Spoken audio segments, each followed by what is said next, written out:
sinusugod namin araw-araw mga kabayan. Pero ang saya na meron kang taong napapasaya. Oh. Tapos pagbaba natin, patag naman. Ayan, oh, ang linis, oh. Sa paanan ng bundok tayo. Bumaba tayo sa paanan ng bundok mga kabayan. Dahil merong nakatira dito. Naku, ang pag-akyat natin ito mamaya mga kabayan.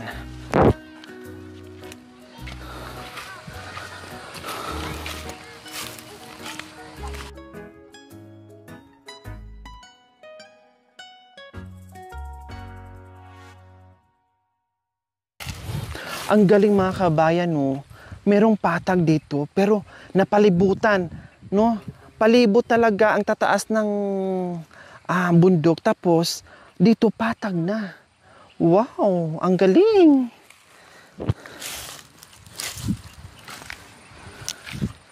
Ay, may patay daga dito.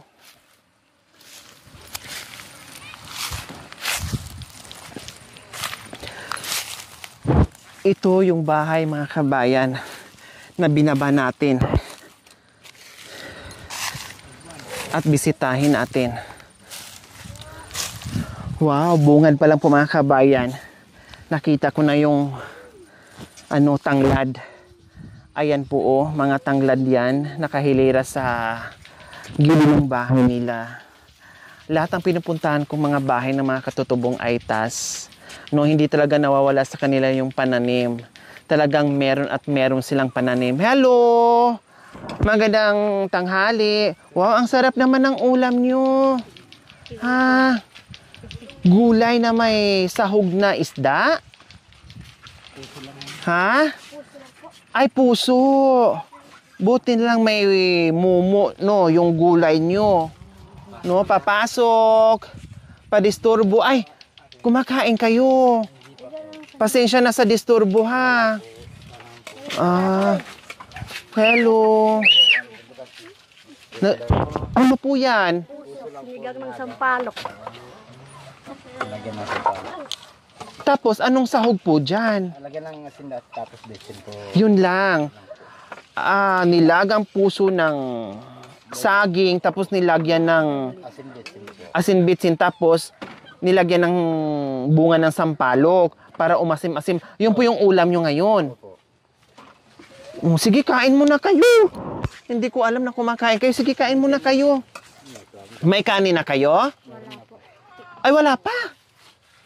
Hindi pa kayo nakasaing? Mabigas lang. O magsaing muna kayo, kumain muna kayo bago tayo magtsikahan. May bigas kayo? Wala na po. May bigas kayo, nanay? Wala. Pero ito, kumakain na. Galing. Konti lang yung... Galing saan? Ay, galing sa kapitbahay. Oh my God, mga kabayan. Meron silang ulam. Ito ang puso ng saging na nilaga nila. No? Pero wala silang maisasaing. Anong gagawin nyo po dyan? Talagang yun lang kakainin nyo? Ay, kamote.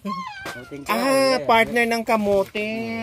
Maglalaga kayo ng kamuting kahoy. Ito pala.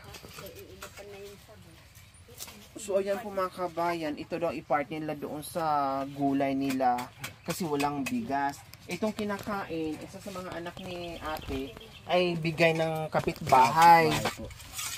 Kaya kumakain siya. Pero ayun, katatapos nila gulay, wala pa. Kamuting kahoy ang lulutuin nila pang partner doon.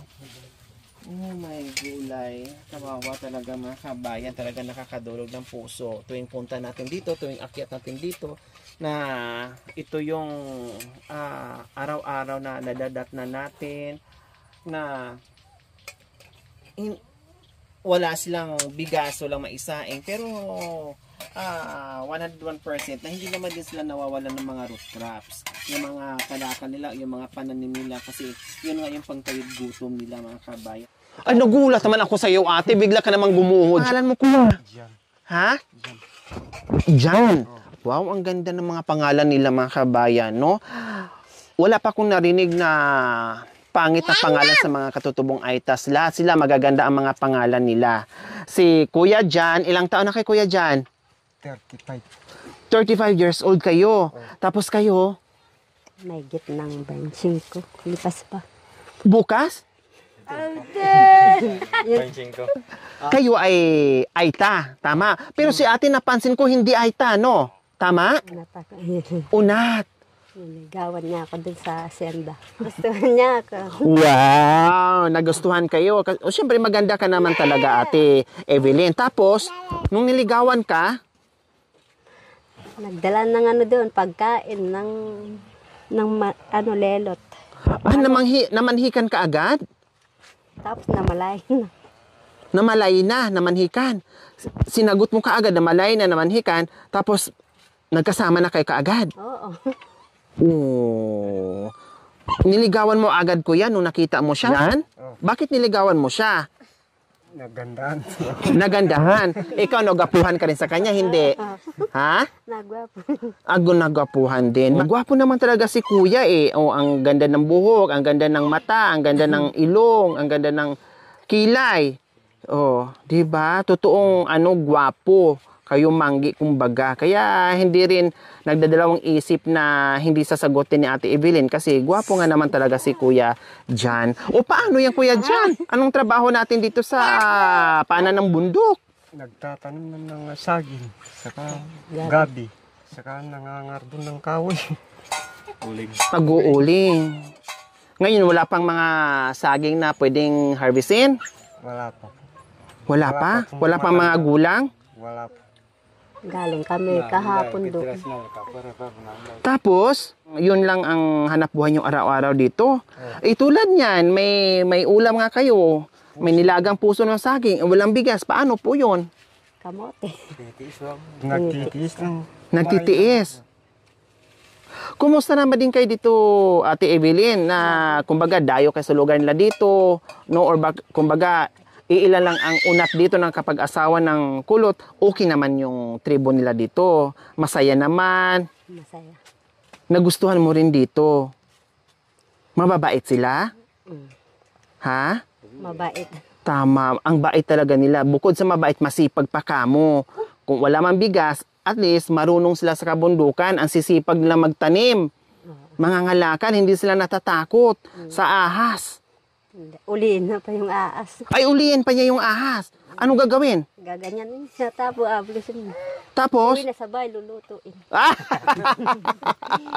Masarap ba ahas? No. Lulutuin ng ano. Gaano kalalaki yung nahuhuli mo, kuya, dyan? Ganyan. Ha? Hindi ka natatakot dyan?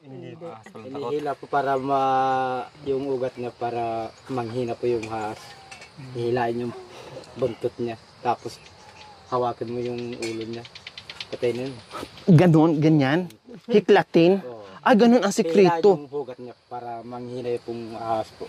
Oh, now I know na naman po mga kabayan. Ang dami kong natutunan dito sa mga tribong Aitas, no? Ganyan pala. Kaya pag halimbawa, sa kakaakyat namin dyan, hindi natin alam, makasalubong ako ng ahas, ang gagawin ko, damputin ko yon, hawakan ko yung ulo, hawakan ko yung buntot, pipilipitin kong ganyan, tapos bibitawan. Para manghina, hindi na ako hahabulin. Kahit ganito kalalaki, talagang dadakmain ko yon, talagang hawakan ko yung dulo-dulo, tapos sabay hila. Manghihina na yon. Nanghihina. Tapos bigay ko kay Kuya Jan. Ugat niya po. Ano yun? Ibig sabihin manghihina po doon. Kasi parang nabanat na yung mga ugat-ugat niya. Ang delikado. Siya makatukla eh. Kasi nahila mo na yung buong katawan niya. Eh paano pag hindi mo mahawakan yung ulo, yung buntot lang? Kasi mabilis lang yung pangyayari eh. Pag nakita mo, hawak sa buntot, Hampas. Huwag bigla yung hawakan lang yung sa ulo. Makatutok lang. Pero Kuya Jan, tuwing pag-akyat mo ng kabundukan, di ka pa naman nakaranas na namunti ka ng tuklawin ng ahas? Hindi pa. Hindi pa. Pero madalas kang nakakuha ng ahas na naluluto mo, na naging ulam mo na din. Madalas po. Paano pag natutulog kayo pagkatapos kumain ng ahas? Wala po. Gumagapang-gapang din kayong dalawa ni Mrs. mo. Ganon. Ha? Sinong unang gumapang? Siya? Siya ang unang Marami ng anak. inaahas kanyang ganyan? Tapos, pag nakikita mo siyang gumagapang, gumagayan ganyan, ano naman ang ginagawa mo?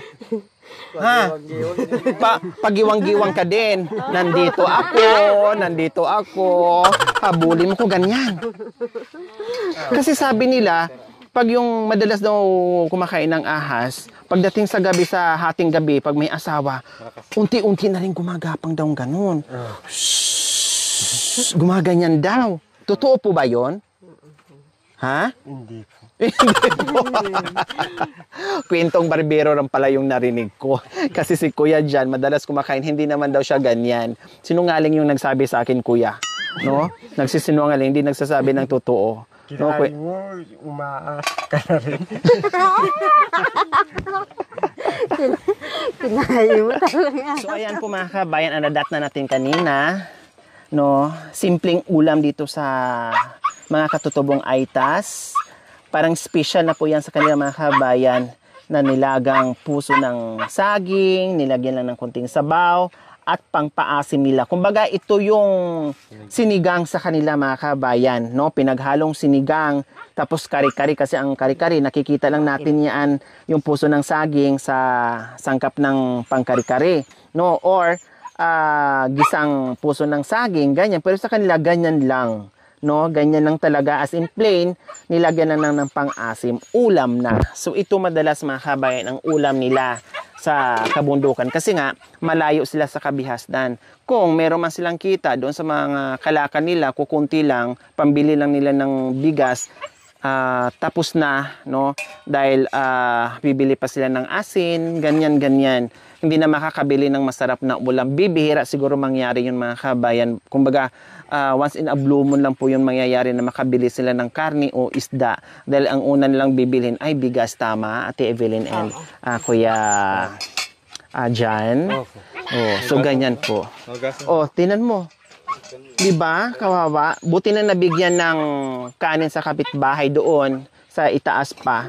At siguro yung bata na lang kasi madalas tayong mga magulang nakakatiis sa gutom, pero kasi itong mga bata talagang iiyak yan, maghahanap talaga ng makakain. Yung mga magulang nakakatiis, okay lang. Ganyan sila dito. Okay, meron na kayong bigas. O, Ate Evelyn, kunin mo na yung kaldero mo at magsalang ka na ng kanin. Sige, buksan nyo na. Pakibukas na. Anong oras na? O, ito, merong assorted groceries at isang tray na itlog. Nguya-nguya muna. O, pakilagay doon, Kuya, dyan sa likod. Taba na rin dyan. May taba na rin dyan, ha? Taba ng baboy. Ang taba kasi dito, mantika. O, ito mga anak, o. O. Hawakan mo, Kuya Ate. O, sige, kain muna kayo dyan ng ano, habang magsasaing si Mama. O, sige, buksan mo.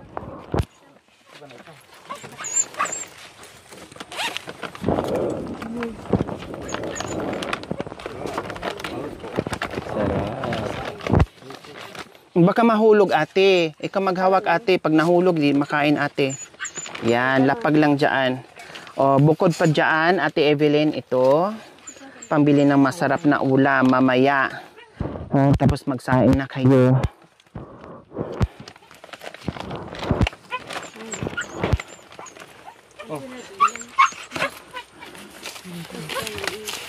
So, ayan po mga kabayan, sige, pasaingin muna natin, no? Tamang-tama kasi pagdating natin na naka-ready na yung ulam nila and then walang bigas. So, ito habang nag-uusap tayo, nag-uusap kami, no, ay magsalang para pagkatapos namin at tamang-tama din maluto na yung sinalang nila.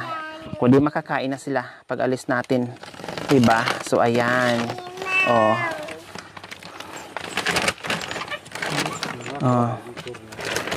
Oh, sige. Saan ang kaldero, Kuya Jan? Yan.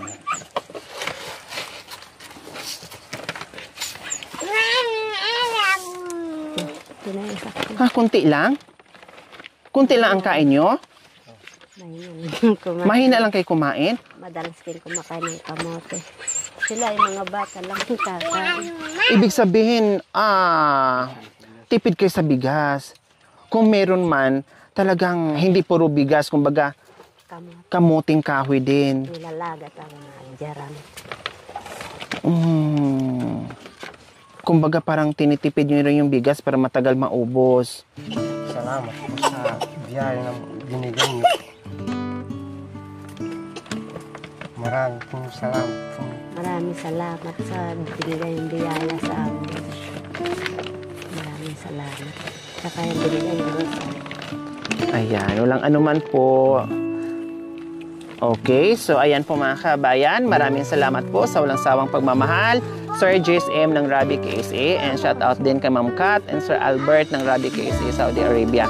Maraming salamat po sa ganito ang puso. Naway pagpalain po tayo ng Panginoong Diyos sa araw-araw. Naway bigyan po tayo ng kalakasan ng katawan sa araw-araw.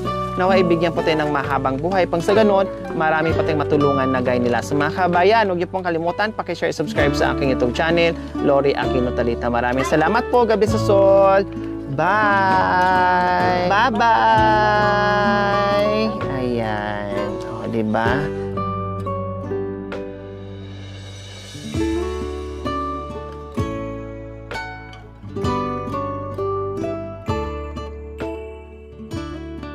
Ano yan? Dangalita. Dalang hita. May dala-dala kayong hita. Dalang hita, may dala-dala tayong hita. Sim ko. Matamis ba to, ate? Evelyn? Ha? Ano ba yan? Binubuksan ko pa pero ang dami ko ng laway. Wow. Mangangasim din kayo mga kabayan.